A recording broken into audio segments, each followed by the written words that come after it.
بسم اللہ الرحمن الرحیم۔ یہودی سونار اور مسلمان کاریگر کا واقعہ۔ پرانے وقتوں کی بات ہے کہ ایک یہودی کے پاس ایک مسلمان جوہری ہیرے تراشنے کا کام کیا کرتا تھا، جو اپنے کام میں ہنرمند اور حد سے زیادہ ایماندار تھا۔ یہودی اس سونار کی کاریگری سے بے تحاشا نفع کمانے کے باوجود بھی اسے مناسب معاوضہ ادا نہ کیا کرتا تھا، جس کی وجہ سے وہ بامشکل اپنے گھر کا خرچہ پورا کرتا تھا۔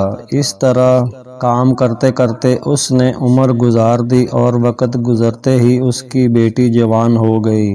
وہ اپنی قلیل آمدنی میں سے کچھ بھی جمع نہ کر سکا۔ بیٹی کی شادی کے لیے سونار مسلمان نے یہودی سے کچھ رقم بطور ادھار مانگی۔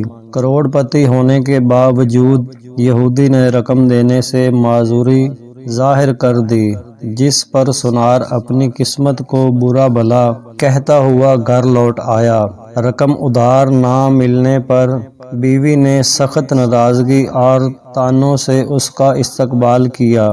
پریشان حال بیچارہ ساری رات سوچتا رہا کہ بالآخر اب کیا ہوگا۔ دوسرے دن وہ دکان پر کام کے لیے نہ گیا۔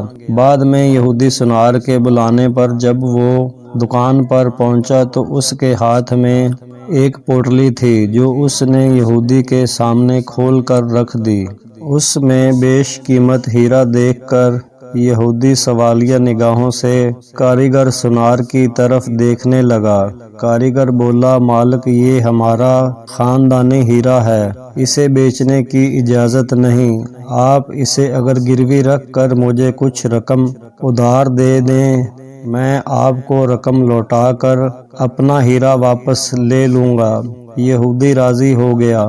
مسلمان کاریگر نے قرضے کی رقم سے بیٹی کی شادی کر لی، پھر دن رات محنت کر کے قرضہ کی رقم آہستہ آہستہ ادا کرنے لگ گیا۔ قرضے کی آخری قسط ادا کرنے کے بعد مسلمان کاریگر نے اپنے ہیرے کا مطالبہ کیا۔ یہودی نے وہ ہیرا لا کر اس کے سامنے رکھ دیا۔ ہیرا تراشنے والے کاریگر نے ہیرا لے کر پانی میں رکھ دیا۔ دیکھتے ہی دیکھتے ہیرا گل کر ختم ہو گیا۔